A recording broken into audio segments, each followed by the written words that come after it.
Começo agradecendo a presença de todos vocês, a participação do Guilherme também, mais uma vez aqui com a gente. Sempre um momento bem legal da gente poder trocar, contar um pouco da nossa visão ao longo do mês que se encerrou e também o que esperamos para o mês que está entrando agora, né? O último mês do ano. Gui, então vou passar a bola para você. Obrigada pela participação. Lembrando aqui a todos que o chat de perguntas e respostas estará disponível ao longo da conversa. Então, podem mandar dúvidas e perguntas para a gente. Vai ser um prazer a gente trocar aqui com vocês. Fica à vontade, Gui. Bom dia, pessoal. Bom dia, Ana. Um prazer aqui estar conversando com vocês. Sexta-feira de um final de ano. Acho que tem muita gente aí interessada em saber o que que a gente está com perspectivas para 2026, né? E todas as projeções. Então, deixa eu pelo menos tangibilizar aqui nessa apresentação. Acho que está na tela, né? Boa. Assim. Vamos lá. Primeira coisa, quando a gente começa a falar de cenário econômico, tá? A gente tem alguns fatores que são relevantes, a gente precisa colocar em perspectiva, né? Não teve uma mudança que foi significativa com relação à atividade econômica, seja no Brasil ou no mundo, em termos de a parte tanto operacional como a parte econômica, os indicadores que demonstram uma desaceleração de forma gradual por toda a nossa parte de equipe econômica continuam apresentando os mesmos movimentos. Inflação e política monetária também tá tudo que entra no radar dos investidores parece que está convergindo com a meta.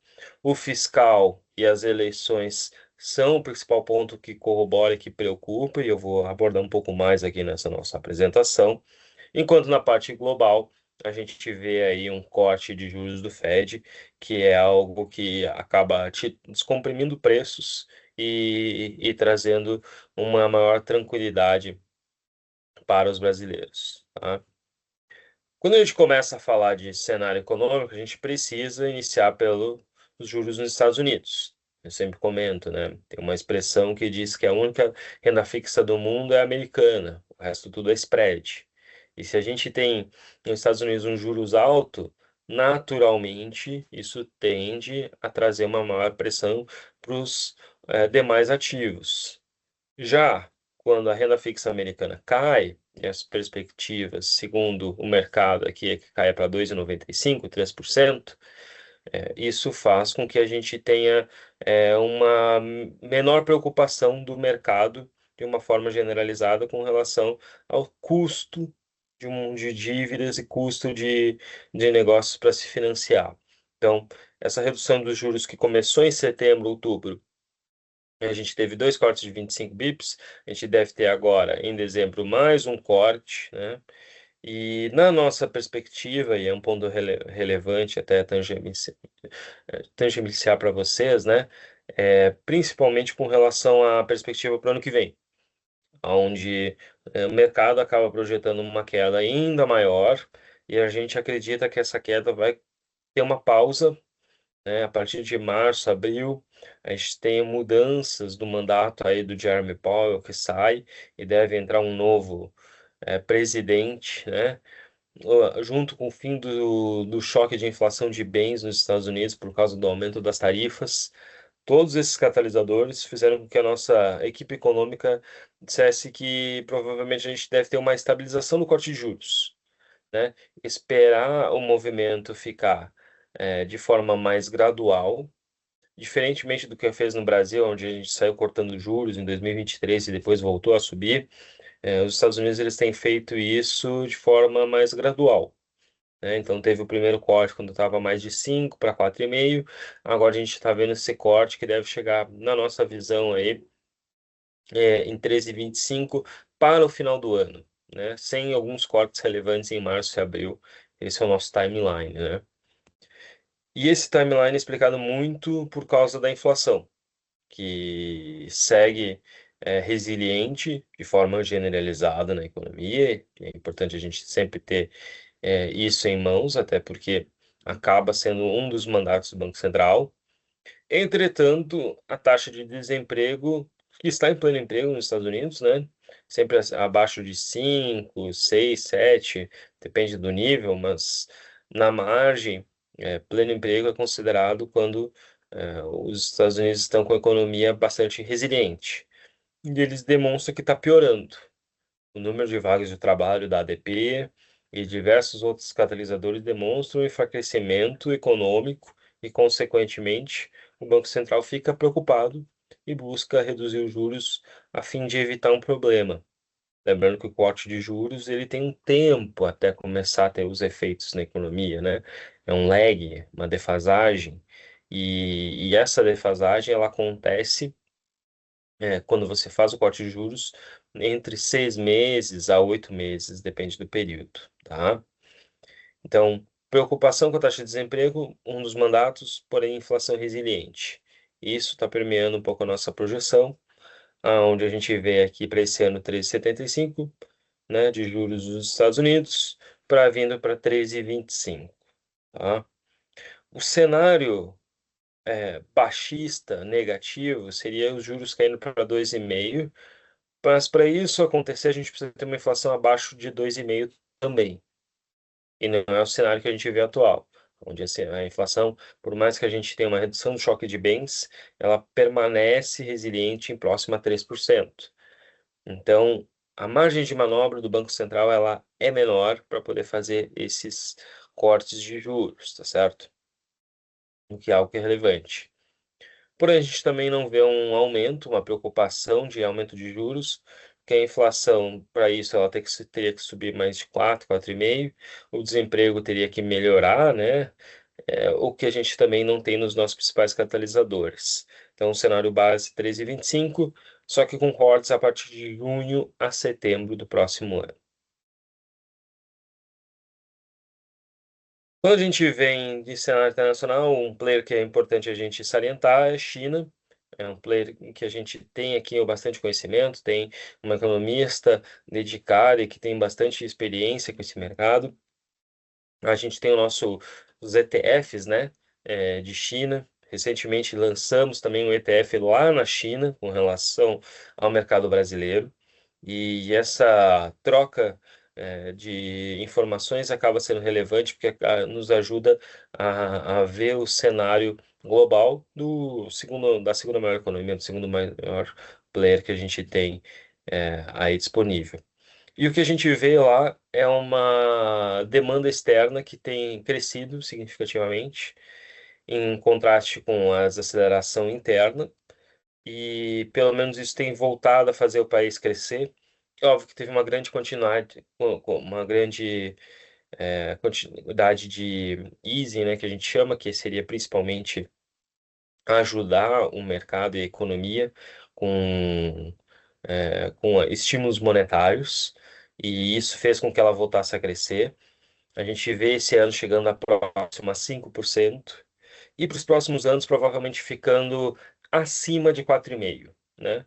Deve-se mudar um pouco, de repente, o tom chinês em termos desse número fixo, né? 5%, até porque nos últimos anos tem sido mais difícil, e principalmente depois dessa desaceleração aguda o que ocorreu, eles devem mudar a forma de começar a se comunicar com o mercado, falando acima de 4,5, o que obviamente diminui um pouco em termos de resultado, mas dá mais margem de manobra para o governo também poder operar. Então, é um player que é relevante no contexto internacional e que volta a crescer, mesmo com as tarifas, mesmo com todos os problemas, e a gente entende que isso aqui é relevante porque ajuda, pelo menos, a diminuir o contraste dessa desaceleração que a gente tem nos Estados Unidos. Falando de Brasil, a gente entra na mesma seara, onde a gente também tem uma desaceleração. Apesar delas não ser heterogêneo, a gente tem setores que são mais resilientes, que conseguem segurar mais. Na margem, eles aproveitam um ciclo. Final de ano, a gente tem uma recuperação do comércio, como a gente consegue ver aqui na linha, né? Onde melhora boa parte do mercado e da economia. Então, a economia cresce, O Galípolo esteve no nosso evento, né, da Bradesco Asset, recentemente, no nosso fórum de investimentos. Você tem uma apresentação online, está no YouTube, para quem quiser assistir. E ele destacou algo que chama atenção, que apesar dos juros altos que a gente tem, a economia ela se demonstra resiliente e na margem até positiva, né? O que ela deveria desacelerar bastante, e é natural, assim como a gente vê no mundo e com juros altos no Brasil, isso aqui deveria talvez ter um contraste bem pior. Algo que também chama a atenção é o desemprego, né? A gente já começa a ver aí ela apesar de estar nos mínimos, nas mínimas históricas, a gente já começa a ver uma desaceleração por parte do CAGED de criação de vagas formais. Ou seja, as pessoas estão contratadas, mas novas operações e rotação ela diminui. A economia fica menos dinâmica, que é um cenário prospectivo de desaceleração maior, tá certo? Quando a gente vem no radar do mercado de trabalho, né, a gente sempre tem que se preocupar, e algo que chama atenção, né, a diferença de taxa de desocupação, né, e o nível de ocupação. A gente vê, e principalmente nossa área econômica acaba monitorando esses indicadores para ver quais são os riscos e as oportunidades. E eu acho que isso aqui é relevante porque vai pautar muito da parte política para 2026, né, e toda a discussão econômica que vai ter.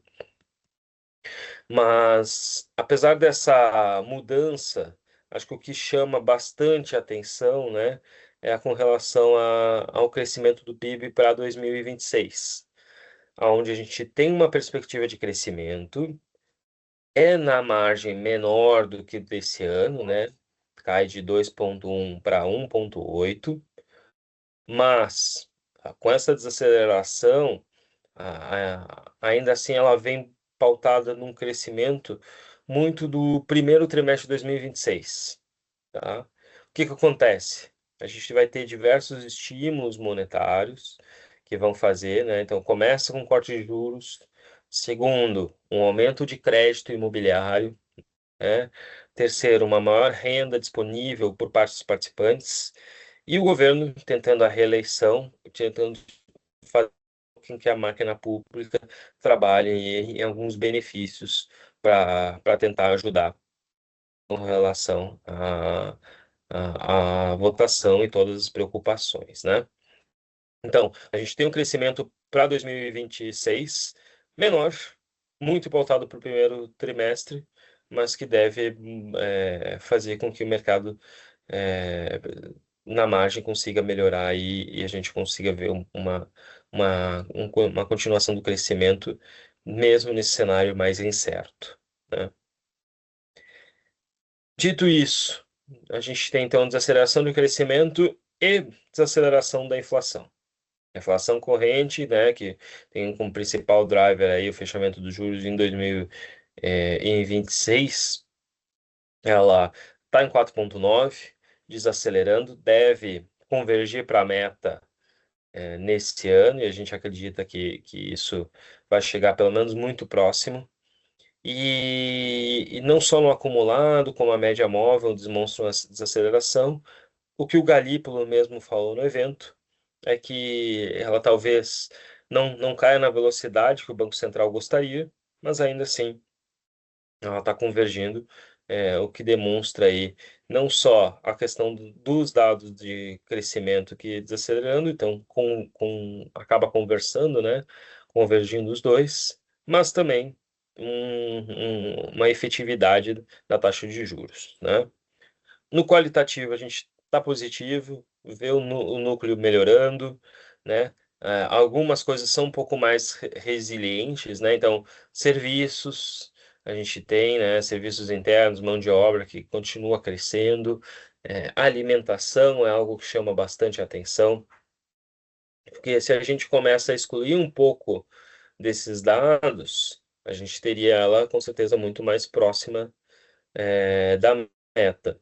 Mas a gente não pode, naturalmente, excluir e, consequentemente, eles estão fazendo um peso que é significativo, né?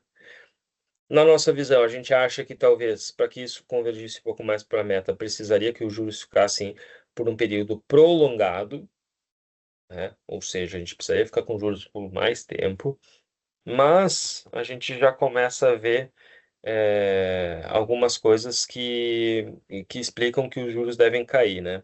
Vou dar uma passada aqui nos slides, né? Só para vir para a nossa projeção, depois eu volto. A gente vê aí a taxa de juros caindo para 12% esse ano. Aqui, ó, eu brinco que é a nossa bola de cristal, né, com todas as projeções dos nossos economistas para 2026. E aqui a gente tem, naturalmente, um pensamento de que a queda de juros, assim como consonância no mercado, vai acontecer, né? Eles vão cair. A diferença é o timing. E, na nossa opinião, talvez ele deveria demorar um pouco mais para fazer esse movimento e esperar com que outros indicadores dentro da inflação convergissem para a meta.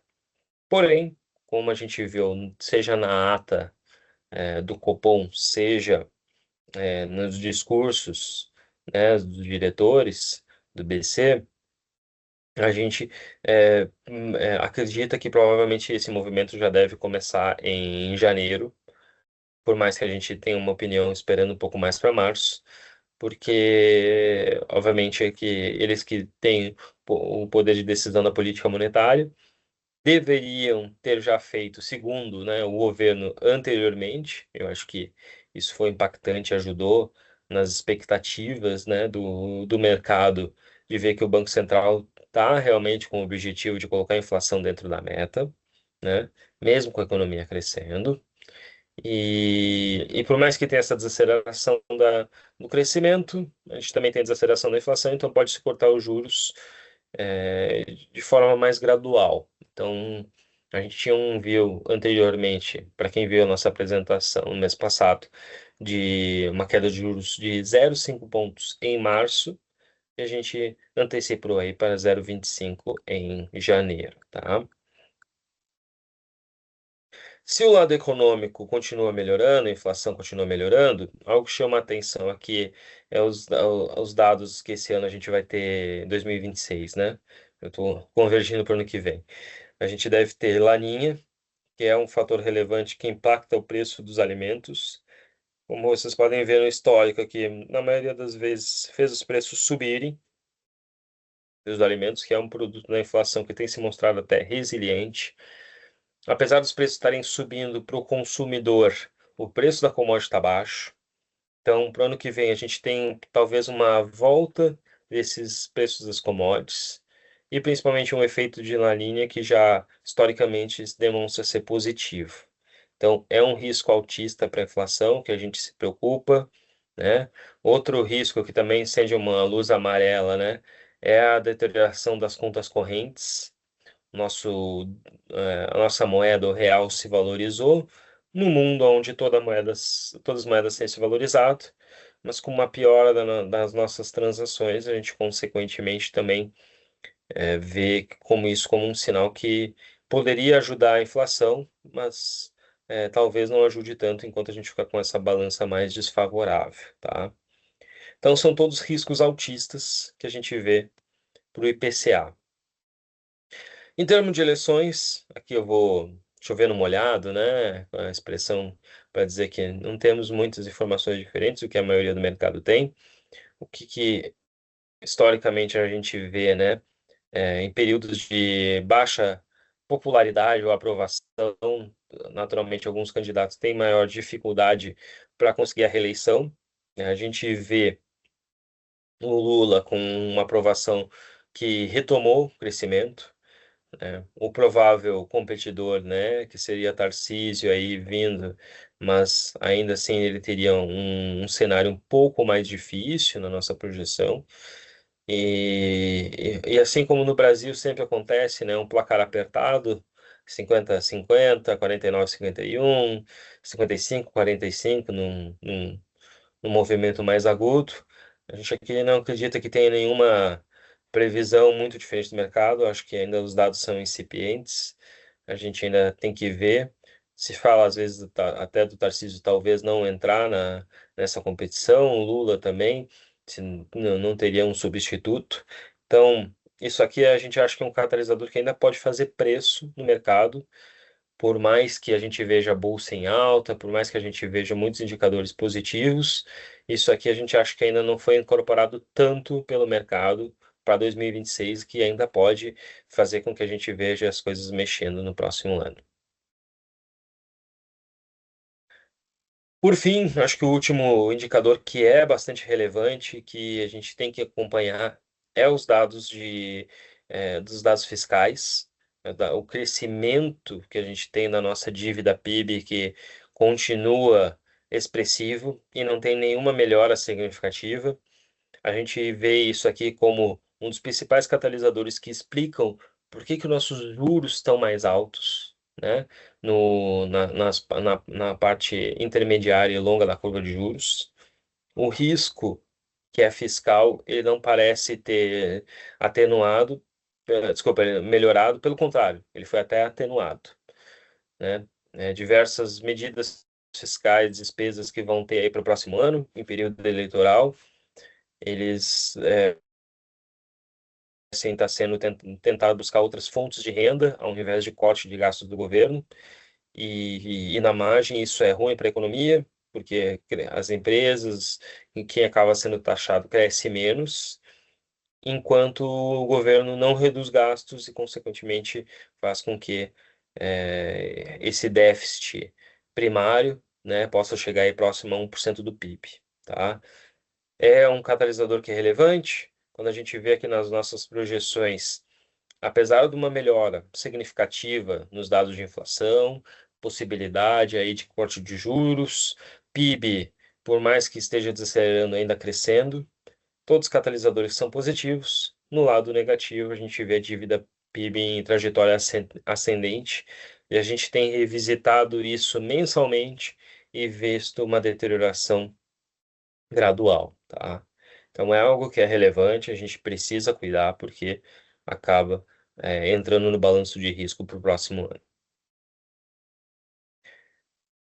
Para investimentos, né, quando a gente começa a falar de ativos, em renda fixa, a gente tem aqui um cenário interno que, como a gente pode imaginar aqui, pelos vários indicadores, é positivo, né? Corte de juros, eleições que talvez não tenham feito preço, inflação, atividade. Então, assim, todos esses catalisadores podem fazer com que a gente tenha uma melhora significativa no mercado.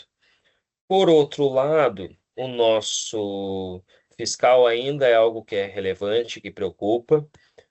Quando a gente vê aqui, vou passar um pouquinho, em termos de juros, a gente tem aqui uma queda dos juros expressiva ao longo do ano.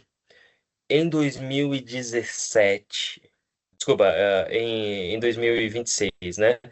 O 2025, os juros chegaram a bater quase 17%. Não sei quem lembra, né? Mas foi algo que chamou bastante a atenção do mercado. Juros que era para crescer ainda mais. No final do ano, a gente está terminando com 15 perspectivas de 13.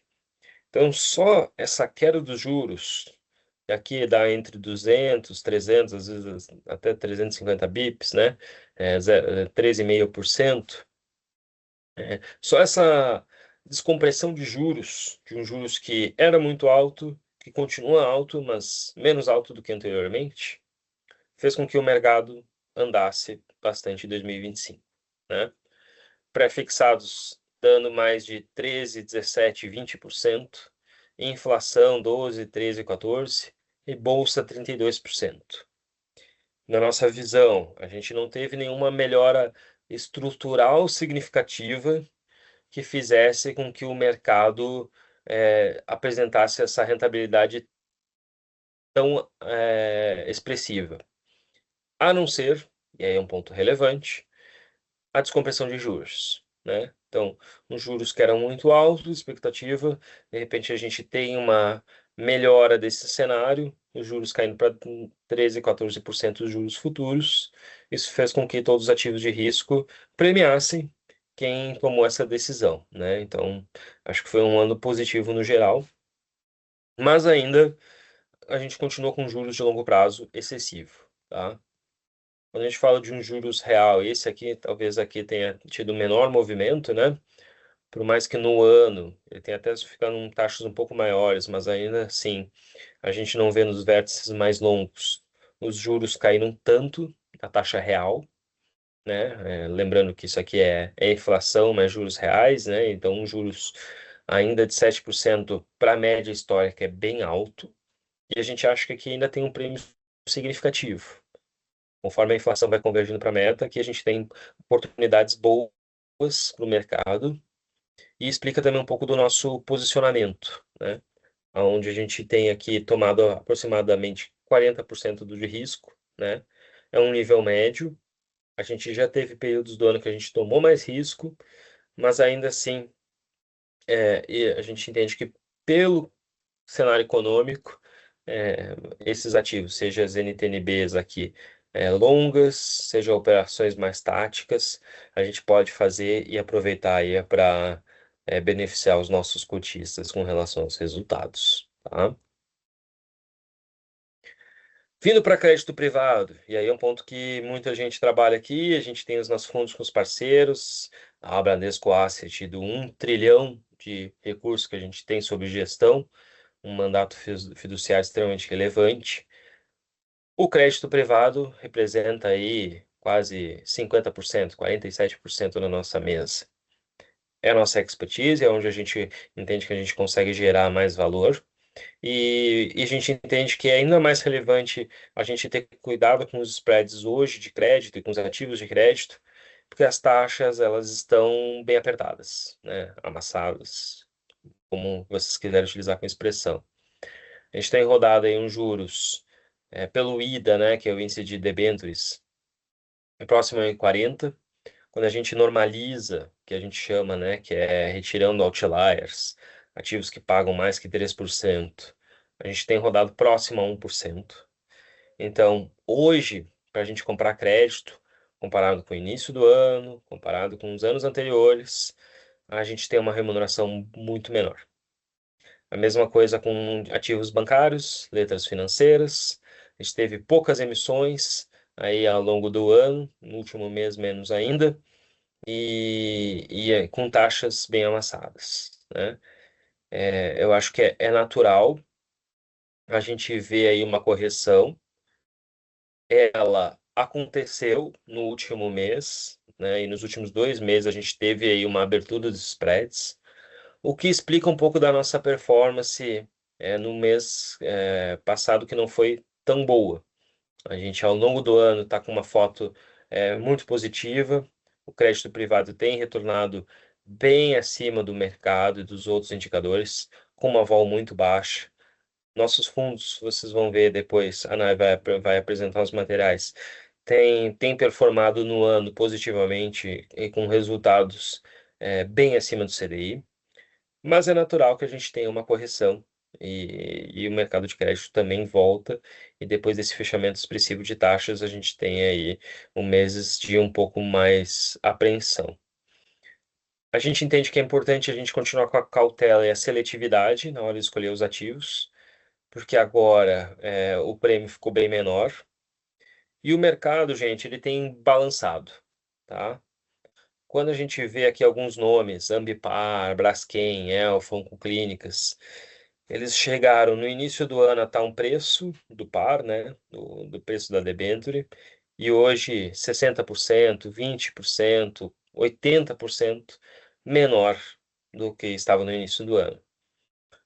Na maioria dos ativos de crédito a gente teve uma valorização, mas alguns estão sofrendo. Felizmente, a nossa seletividade aqui nos fez ficar aquém de eventos significativos. Não tínhamos posição em MPAR, não tínhamos posição em Banco Master. Braskem era uma posição muito pequena e que é praticamente irrelevante em alguns fundos específicos. E principalmente no passado, né, Light, lojas americanas, a gente também conseguiu ficar de fora. Essa nossa seletividade aqui, a gente tem uma metodologia, um rating próprio, atualizado trimestralmente, então com uma velocidade maior do que as demais casas, faz com que a gente consiga ter essa seletividade maior nos ativos de crédito E como muitos sabem, né, esse é um mercado de carrego, né, é um mercado de renda fixa, é menos do que renda variável, a gente tem que contar mais história, que é mais matemática. E felizmente a gente tem feito boas decisões ao ficar de fora desses eventos mais expressivos, tá? Entre as preocupações, gente, e o que chamou mais a atenção do mercado esse ano, e vocês têm um pouco de operação esse ano, são os ativos, os fundos incentivados, né? Nosso CDI 1, CDI 2, tem o CDI 3 futuro, tem os inflação, tem o BINC, que é o nosso fundo listado. O fato é que todos os fundos incentivados tiveram um ano que foi muito positivo, e ele já vinha com uma compressão dos spreads, assim como o mercado, como as debêntures tradicionais, que era significativa, tá? Mas a partir da MP 1303, que foi lá em junho desse ano, né? Para quem não lembra, a MP 1303 era aquela que botava imposto em ativos isentos, LCI e LCA.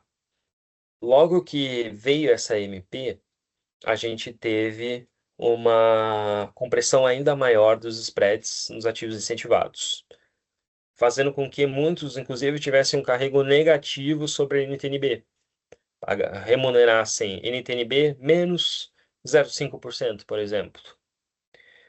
A gente entende que isso fazia sentido porque o benefício fiscal ainda era relevante e muitos investidores estavam interessados nesse benefício. Junto com essa MP, né, iria migrar muito recurso para esses fundos, emissões de LCI e LCA reduzindo. Então, essa queda ela foi justificada. Entretanto, em outubro desse ano, a gente tem a derrubada da MP consequentemente, os ativos LC e LCA ficariam isentos e não teria nenhuma mudança significativa aí nesses produtos. Isso fez com que as taxas voltassem. Elas continuam ainda em níveis negativos, principalmente emissores de boa qualidade, mas essa reprecificação, né, acho que foi natural e até saudável para o mercado que estava com taxas muito baixas. A gente já vinha acompanhando esse cenário. Se vocês compararem até com muitos fundos da indústria, a gente tinha boa parte de caixa, a gente já via esse movimento que podia acontecer, a gente preferia ficar com mais dinheiro para poder comprar.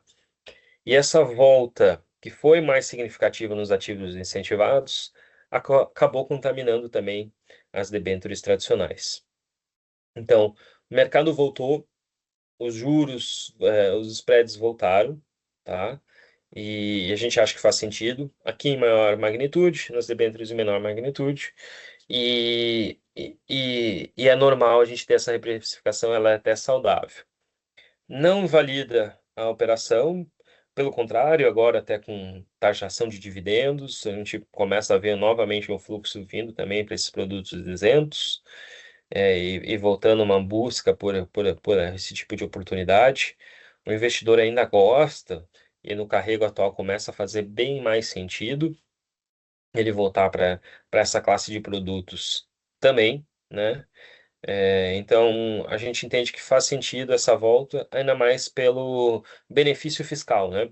Quando a gente faz o cálculo que a gente chama de gross-up, né? A gente vê aqui como se fosse quase mais que 1% aí com relação ao DI, né?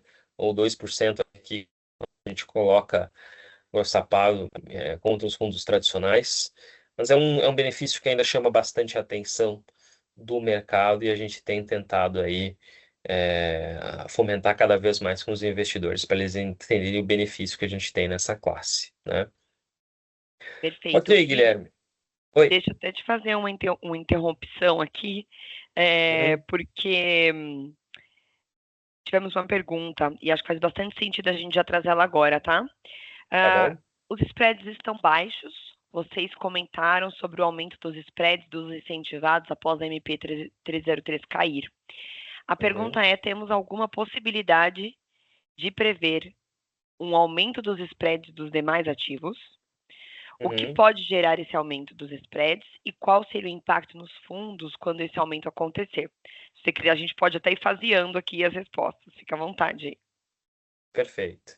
Eu acho que assim, como eu falei, essa volta aqui, ela já, na verdade, já contaminou um pouco as debêntures tradicionais, né?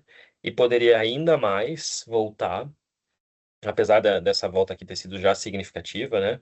A gente fala aqui, ó, 74 bips, 40 bips, isso aqui no horizonte de investimento de 3 meses, que para o crédito privado é muito. Por mais que a gente tenha essa tendência de queda, talvez esses movimentos foram ampliados por medidas do governo, né? Não acho que não é um mercado que ficou muito otimista ou muito pessimista, foram questões regulatórias que impactam na indústria, né? Então, aqui teve uma volta maior, nas debêntures estacionais ainda teve uma boa volta, mas o que que a gente entende, né? Nesse cenário incerto, tá? Que a gente tem o atual e com juros ainda alto, é óbvio que muitas empresas ainda vão sofrer mais, né? A gente tem na nossa posição aqui ficado um pouco mais em caixa, tem comprado só ativos de maior qualidade e tentado ser mais seletivo nas nossas decisões, mas também a gente não acha que esse mercado, os spreads vão voltar tanto. E aí por quê? É um ponto relevante, né? Aonde que vem essa explicação? Porque hoje o mercado é muito diferente de 2 anos atrás. Quando a gente olha em 2023, o mercado de crédito privado era 1,1 trilhão. 2 anos depois, o mercado dobrou, 2,3 trilhões. Então, assim, hoje o mercado ficou muito maior do que 2 anos atrás. As empresas, por exemplo, Light Lojas Americanas, que tiveram eventos de crédito relevantes, elas representavam 0,9% do mercado e 4,7% do IDA, que é o índice do crédito, dos spreads de crédito. Ou seja, elas eram bem relevantes. Hoje, dois eventos de crédito significativos que a gente teve, a Ambipar e a Braskem, são empresas diferentes, né? Uma por questão de alta, Covenants, que preocupou, outra pelo problema ambiental que teve em Maceió e um ciclo de mercado ruim. Mas ainda assim, duas grandes empresas que tiveram eventos relevantes, elas representam apenas 0,1% do mercado e 0,6% do índice. Por que que os spreads não voltaram tanto, né? Porque o mercado é muito maior e ele é muito mais granular. Então, assim, alguns eventos de crédito provavelmente devem acontecer em 2026 ainda mais. E a gente espera isso. Por mais que a gente tenha o fim do ciclo dos juros elevados, ainda assim a gente vê que esses spreads ainda estão baixos e poderia ter uma volta maior. Mas ativos de boa qualidade, e a gente já fez diversos estudos sobre isso, eles, principalmente, eles tendem a se manter baixos, mesmo em períodos de preocupação. Então, eu acho que esse que é um ponto relevante, por mais que a gente espere, e até quando a gente tem aqui as nossas projeções, né? Hoje a gente está um pouco mais neutro em corporativos e bancários. A gente acha que os incentivados ainda tem que vir muita oferta de debêntures no mercado, deve vir muita coisa em termos de ativo. Então pode ser que a gente esteja ainda, veja uns spreads um pouco maiores. Mas para o investidor, gente, a gente entende que ainda tem oportunidade, tá? Na margem aqui, ó, quando a gente vê, a gente tem tentado fazer essa seletividade, seja participando aqui de ofertas primárias, né? A gente já participou bem mais aqui, 48%, hoje a gente está participando só de 15%. A gente tem vendido um pouco mais os ativos e tentando selecionar o que a gente entende como melhor, né? Dar foco em mais qualidade. Eu acho que esse é o cenário que a gente tem. A gente segue acreditando que o crédito ainda vai ser benéfico, talvez até mais, porque os juros caindo, lembrando, né, você ganhar 1% em CDI de 15 é diferente de você ganhar 1% em CDI de 10, né? Você ganha bem mais. Então, a gente acha que essa queda dos juros aqui ela ainda pode impactar negativamente os spreads, mas ainda vai ter muita demanda no mercado no geral. Só para finalizar, Bolsa, renda variável, a gente está aqui com a nossa bolsa, no mês foi positivo, no ano está dando 53% em dólar, né, em real lá mais de 30%. O ativo antes, que era considerado o patinho feio do mercado, agora tem beneficiado os investidores, e muito mais por uma descompressão de preços, né?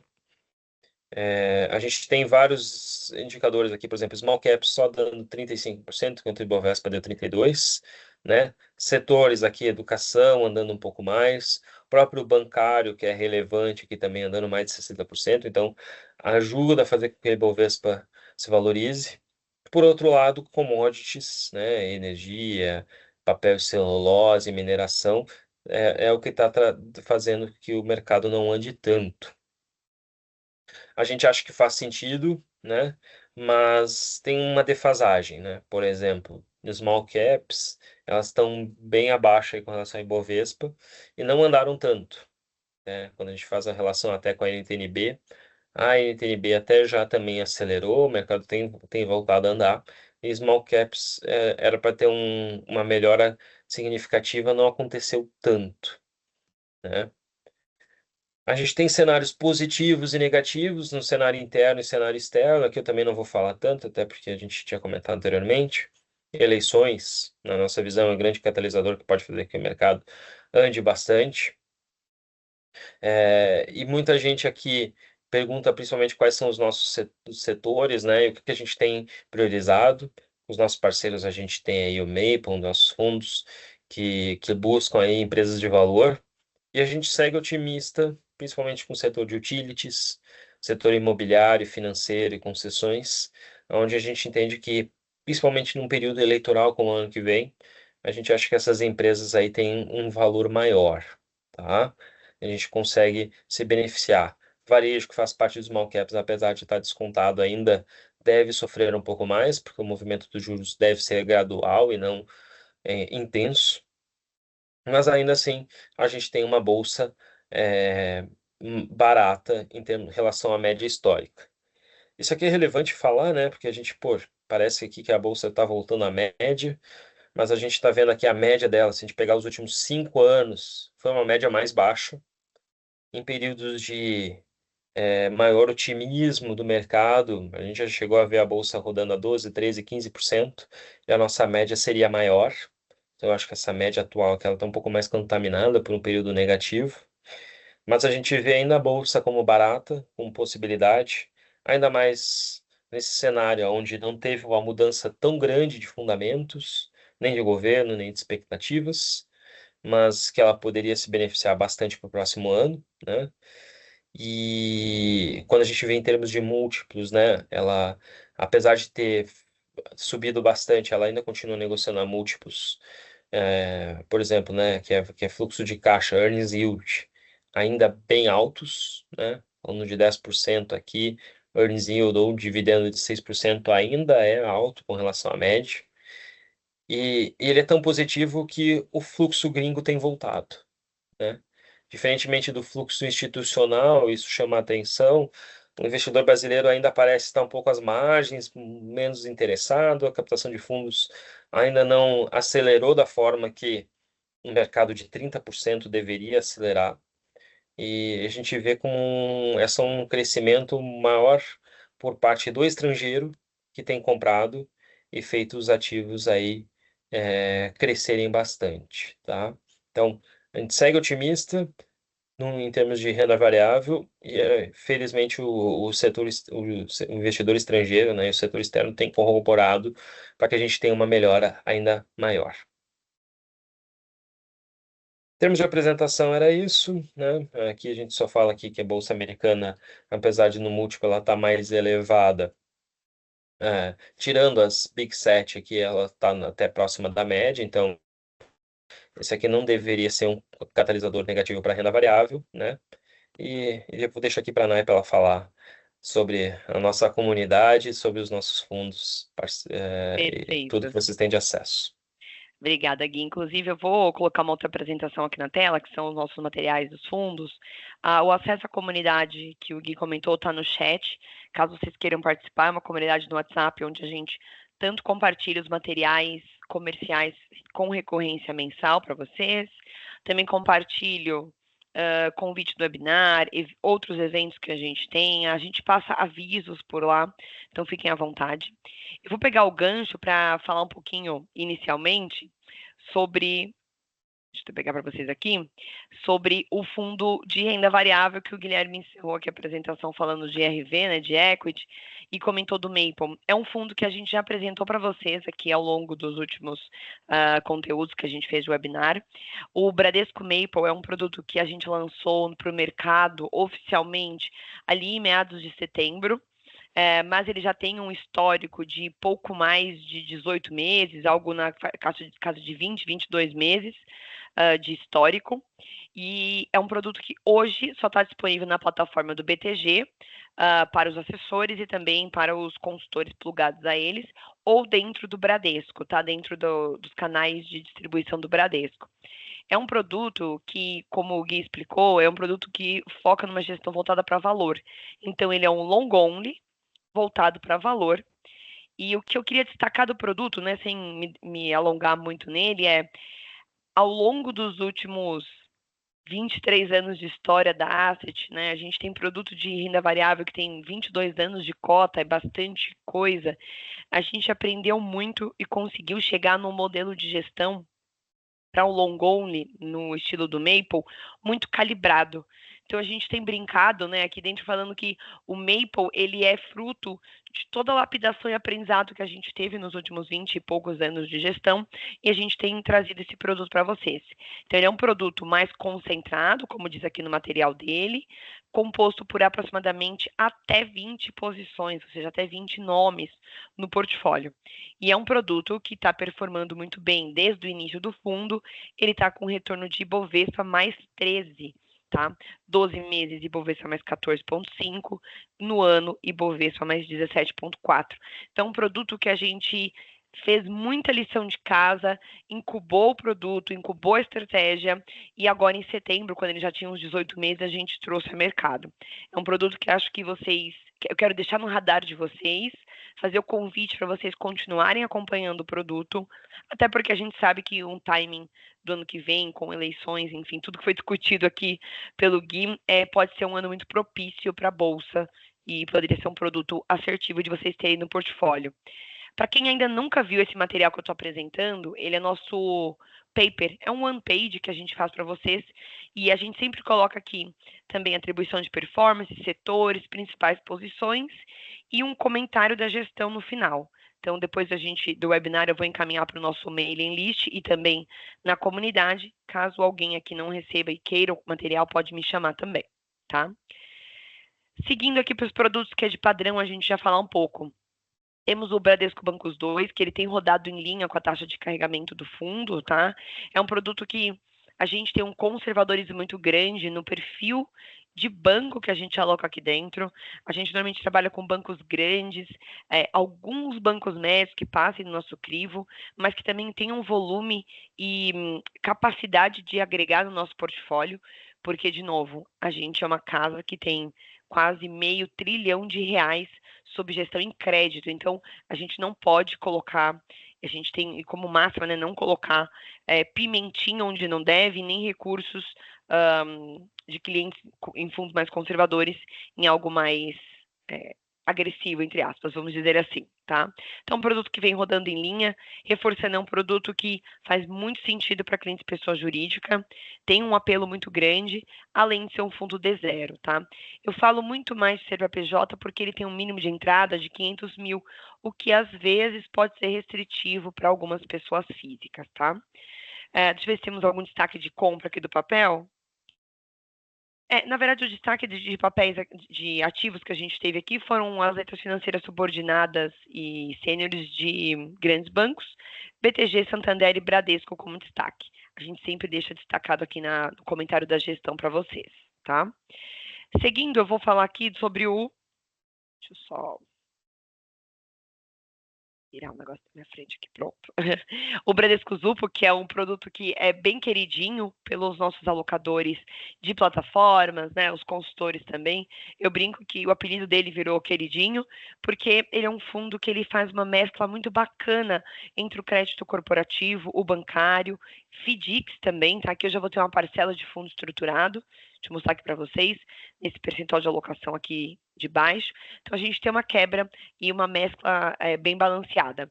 Ele é um produto com prazo de resgate em D+6. Ele vem rodando, veio rodando agora no mês de outubro, novembro, um pouquinho abaixo do CDI, mas muito corroborando com o aumento de mercado que a gente passou, de abertura de spreads, um pouquinho mais de volatilidade, mas a gente entende que é um movimento saudável e dentro do nosso portfólio estamos 100% tranquilos em ter os nomes que nós temos no portfólio, tá? A gente tem bastante tranquilidade na carteira que nós temos, tá?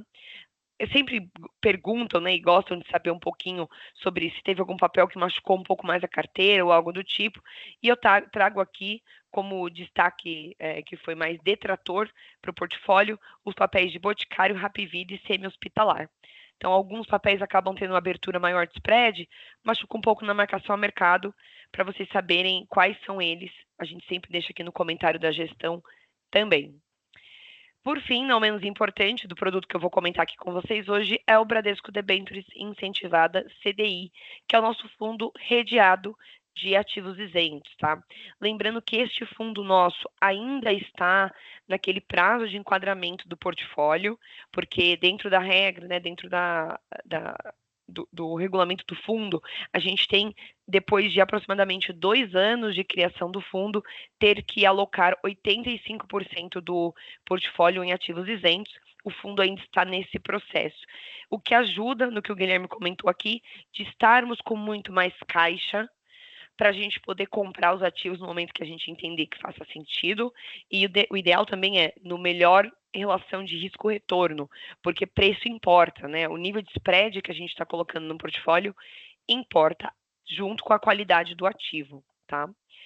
Então, é um fundo que, no mês de outubro e novembro, como vocês devem ter observado na indústria, performaram ali um pouco abaixo do CDI, mas de forma positiva, e ainda vem entregando um retorno agregado, principalmente quando a gente faz o gross up, né? Ano, 12 meses, 24 meses, a níveis muito interessantes para o portfólio do cliente de vocês. A atenção aqui e o cuidado que a gente traz dentro da alocação, e isso vocês têm muito mais expertise ali junto com o cliente de vocês, é calibrar o quanto vocês vão ter no portfólio de ativos isentos para o cliente. Não dá para colocar 80% da carteira do cliente de vocês num ativo, numa classe de ativo única. Mesma coisa se aplica para ativos isentos, tá? Acho que é mais esse o recado que a gente tem deixado e passado para os nossos parceiros também, tá? Aqui de destaques, os principais ativos que a gente mantém na carteira atualmente são CPFL, Ecorodovias, Equatorial, Energisa e Auren, tá? Dentro da parte de isentos, o Gui já falou e a gente reforça aqui, a gente tem tido muito mais cautela na alocação, tá? E mantido um pouquinho mais de caixa. Joia? Bom, dos produtos do que eu tinha para compartilhar eram esses temas. Deixo o canal aberto para que, se vocês precisarem falar com a gente. Vou até deixar aqui para vocês, para quem quiser receber o material que a gente apresentou ao longo da reunião, marcar uma conversa específica com a gente de algum tema, receber algum tipo de conteúdo, o nosso e-mail aqui da área comercial está disponível no chat. Entre em contato com a gente.